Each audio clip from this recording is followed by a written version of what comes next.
নমস্কার, পিপলস রিপোর্টারে আপনাদের স্বাগত। আজকেরও প্রসঙ্গ বিহার বিধানসভা নির্বাচন। বিহার বিধানসভা নির্বাচনের যেসব প্রতিবেদন এতদিন পিপলস রিপোর্টার করেছে তাতে মহাজোট, এনডিএ এইসব বিষয়ে আলোচনা হয়েছে। আজ আমাদের আলোচ্য প্রশান্ত কিশোর এবং তার জনসুরাজ পার্টি। বিভিন্ন রাজনৈতিক বিশ্লেষকরা যেটা বলছেন যে এবারের নির্বাচনে কি ফ্যাক্টর হতে চলেছে বিহারে প্রশান্ত কিশোর এবং তার দল জনসুরাজ পার্টি। তো আমরা সেই বিষয়ে কিছু সম্ভাবনার কথা আপনাদের সামনে তুলে ধরব যে কি কি কারণে এবারের নির্বাচনে পিকের দল প্রশান্ত কিশোরের দল জনসুরাজ পার্টি কিংমেকার হয়ে উঠতে পারে। আমাদের আজকের প্রতিবেদন বিহার বিধানসভা নির্বাচন। প্রশান্ত কিশোর কি 2020-র চিরাগ পাসওয়ান হয়ে উঠতে চলেছেন?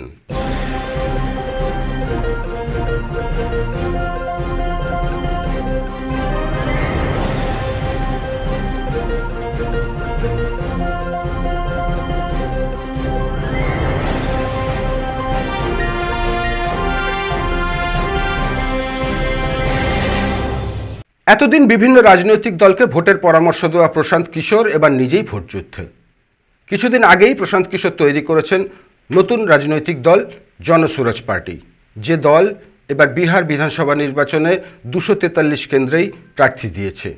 এর আগে BJP, Congress, up, YSRCP, DMK, তৃণমূলকে ভোটের পরামর্শ দেওয়া ভোট কুশলী বা পোল স্ট্র্যাটেজিস্ট প্রশান্ত কিশোরের দল বিহার বিধানসভা নির্বাচনে কি ফল করে তা দেখতে উৎসুক সকলেই।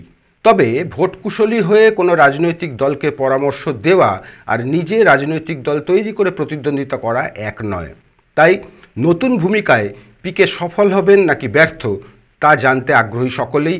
যা জানা যাবে আগামী 14ই নভেম্বর। বিহার বিধানসভা নির্বাচনের মোট 243 আসন, যার সবকটিতে প্রার্থী দিলেও গতকাল প্রশান্ত কিশোর যে সাংবাদিক সম্মেলন করেছেন 21শে অক্টোবর, তাতে তিনি জানিয়েছেন 3টি কেন্দ্রে বিজেপি ভয় দেখিয়ে তার দলের প্রার্থীদের মনোনয়ন প্রত্যাহার করেছে। এক সাংবাদিক সম্মেলনে গতকাল প্রশান্ত কিশোর জানান, ক্ষমতাসীন ন্যাশনাল ডেমোক্রেটিক অ্যালায়েন্স এনডিএ হেরে যাবার ভয়ে ভীত, তাই হুমকি দিয়ে বিরোধীদের মনোনয়ন প্রত্যাহার করাচ্ছে। তিনি আরও বলেন, গণতন্ত্রকে হত্যা করা হচ্ছে, দেশে এই ধরনের কোনো নজির ছিল না। যে 3 কেন্দ্র থেকে জনসুরাজ পার্টির মনোনয়ন প্রত্যাহার করানো হয়েছে সেই 3 কেন্দ্র হলো দানাপুর, ব্রহ্মপুর এবং গোপালগঞ্জ। আমাদের আজকের আলোচনার মূল বিষয় এটা নয়। বিহারের আসন্ন নির্বাচনে জনসুরাজ ভোটারদের মনে কতটা প্রভাব ফেলেছে বা ফেলবে তার দিকেই এখন নজর রাজনৈতিক মহলের। পিকের দল কত ভোট পাবে, সেই ভোটের হারে ক্ষমতাসীন এনডিএ অথবা বিরোধী মহাজোট কার কতটা লাভ বা ক্ষতি হবে, নির্বাচনী ফলাফল না এলে তা বোঝা যাবে না। যদিও পিকে ফ্যাক্টর এবারের বিহার নির্বাচনে গুরুত্বপূর্ণ হতে চলেছে বলেই মনে করা হচ্ছে এবং সব রাজনৈতিক দলেরই নজর আছে পিকের দলের দিকে। এটুকু বলা যেতে পারে, এবারের বিহারের নির্বাচনে হাড্ডাহাড্ডি লড়াই হবার সম্ভাবনা বেশি। এই প্রসঙ্গে 2020-র বিহার বিধানসভা নির্বাচনের ফলাফলের দিকে চোখ রাখা যেতে পারে। সেবার যদিও পিকে বা তার দল ছিল না, কিন্তু এনডিএ শিবিরকে নাস্তানাবুদ করে ছেড়েছিল চিরাগ পাসওয়ানের এলজেপি। মাত্র 137 আসনে প্রার্থী দিয়ে 1 আসনে জয়ী হলেও নীতিশ কুমারের জেডিইউর ভোট কেটে তাদের 43 আসনেই আটকে দিয়েছিল চিরাগ পাসওয়ান। চিরাগ পাসওয়ানের দল ভোট পেয়েছিল 5.66%, ভোটের হারের বৃদ্ধি ছিল 0.77%। অন্যদিকে সেবার জেডিইউ এর ভোট কমেছিল 1.44% এবং বিজেপির ভোট সেবার কমেছিল 4.96%। যদিও চিরাগ পাসওয়ানের দল সেভাবে বিজেপির বিরুদ্ধে প্রার্থী দেয়নি, মূল ক্ষতি হয়েছিল নীতিশ কুমারের জেডিইউর। গত বিধানসভা নির্বাচনে মোট 63টি আসন এরকম ছিল যেখানে জয়ের ব্যবধানের থেকে এলজেপির প্রাপ্ত ভোট বেশি ছিল। বেশ কিছু কেন্দ্রে এলজেপির জন্য সরাসরি পরাজিত হতে হয়েছিল জেডিইউকে। উদাহরণ হিসেবে কয়েকটি কেন্দ্রের উল্লেখ করা যেতেই পারে, যেমন আলাউলি, যে কেন্দ্রে জেডিইউ প্রার্থী পেয়েছিল 44,410 ভোট আর এলজেপি পেয়েছিল 26,386 ভোট। আরজেডি প্রার্থী জয়ের ব্যবধান ছিল 27,730। বাজপট্টি কেন্দ্রে জেডিইউ তথা এনডিএ প্রার্থী পেয়েছিল 68,779 ভোট। আরজেডি প্রার্থীর প্রাপ্ত ভোট ছিল ৭১,৪৮৩ এবং এলজেপি প্রার্থী পেয়েছিল ৬,১৮৩। জয়ের ব্যবধান ছিল ২,৭০৪। ভাগলপুর কেন্দ্রে জয়ের ব্যবধান ছিল ১,১১৩, যেখানে কংগ্রেস প্রার্থীর প্রাপ্ত ভোট ছিল ৬৫,৫০২, বিজেপির প্রাপ্ত ভোট ছিল ৬৪,৩৮৯ এবং এলজেপির প্রাপ্ত ভোট ছিল ২০,৫২৩। এই ধরনের উদাহরণ আরও অনেক দেওয়া যেতেই পারে। কিন্তু গত বিধানসভা নির্বাচনে এলজেপি আর এবারের বিধানসভা নির্বাচনের এলজেপি রামবিলাস এক নয়। শেষ লোকসভা নির্বাচনে ৫ আসনে প্রতিদ্বন্দ্বিতা করে চিরাগ পাসওয়ানের দল জয়ী হয়েছে ৫ আসনেই। প্রাপ্ত ভোটের শতকরা হার ৬.৪৭%, অর্থাৎ এককভাবে লড়াই করে যে এলজেপি ৫.৬৬% ভোট পেয়েছিল, এনডিএ শরিক হিসেবে লড়াই করে তারা পেয়েছে ৬.৪৭% ভোট।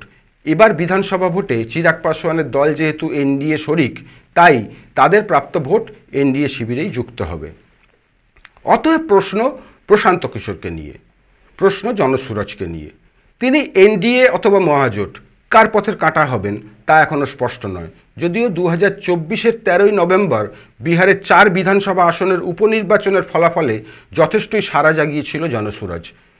বেলাগঞ্জ, ইমামগঞ্জ, রামগড় এবং তারারি কেন্দ্রের উপনির্বাচনের প্রথমবার লড়াই করে জনসুরজ পেয়েছিল যথাক্রমে 10.66% ভোট, 22.46% ভোট, 6.30% ভোট এবং 3.48% ভোট। ফলাফলের বিচারে 3 কেন্দ্রে তৃতীয় এবং 1 কেন্দ্রে চতুর্থ হলেও জনসুরজ যে জনমানসে প্রভাব ফেলেছিল তা এই ফলাফল থেকেই স্পষ্ট। এছাড়াও অক্টোবর মাসের প্রথমে সিভোটার যে জনমত সমীক্ষার ফলাফল প্রকাশ করেছে, তাতে বিহারের মানুষের সামনে মুখ্যমন্ত্রী হিসেবে পছন্দের তালিকায় 2য় স্থানে উঠে এসেছেন প্রশান্ত কিশোর, 3য় স্থানে নীতিশ কুমার এবং 4র্থ স্থানে চিরাগ পাসওয়ান, প্রথম তেজস্বী যাদব। জনমত ভোটে প্রথম 3 জনের মধ্যে ব্যবধানও অনেকটাই। তেজস্বীকে যেখানে মুখ্যমন্ত্রী হিসেবে চেয়েছেন 36.20% মানুষ, প্রশান্ত কিশোরকে সেখানে চেয়েছেন 23.20%। আর এর অনেক পেছনে 15.90% মানুষ চেয়েছেন নীতিশ কুমারকে। অর্থাৎ জনসুরজের ভালো রকম প্রভাব কিন্তু বিহারের রাজনীতিতে ইতিমধ্যেই তৈরি হয়েছে, একথা স্পষ্ট। তাহলে প্রশ্ন একটাই, প্রশান্ত কিশোর কি এবার 2020 চিরাগ পাসওয়ান হতে চলেছেন, যিনি এনডিএ এবং মহাজোট দুপক্ষেরই ভোট কেটে তৃতীয় প্রধান শক্তি হয়ে উঠবেন, নাকি প্রশান্ত কিশোর যা বলেছেন হয় 10-এর নিচে নয় 150-এর ওপরে, মাঝামাঝি কিছু নেই, এর দিকেই ফলাফল টেনে নিয়ে যাবেন? কারণ বিহারে প্রবল প্রতিষ্ঠান বিরোধিতার হাওয়া বইছে, তাতে কোনো সন্দেহ নেই। মহাজোটের আসন সমঝোতার টানাপোড়েন সাধারণ ভোটারকে বিভ্রান্ত করেছে, তাতেও কোনো সন্দেহ নেই। তবে কি এবার পিকেই হতে চলেছেন বিহার বিধানসভা ভোটের কিং মেকার? ফলাফলের জন্য আমাদের 14ই নভেম্বর পর্যন্ত অপেক্ষা করতে হবে, তারপরেই পুরো বিষয় জানা যাবে। আপনারা পিপলস রিপোর্টারের সঙ্গে থাকুন, গুজবে নয় খবরে থাকুন, চোখ রাখুন পিপলস রিপোর্টারে।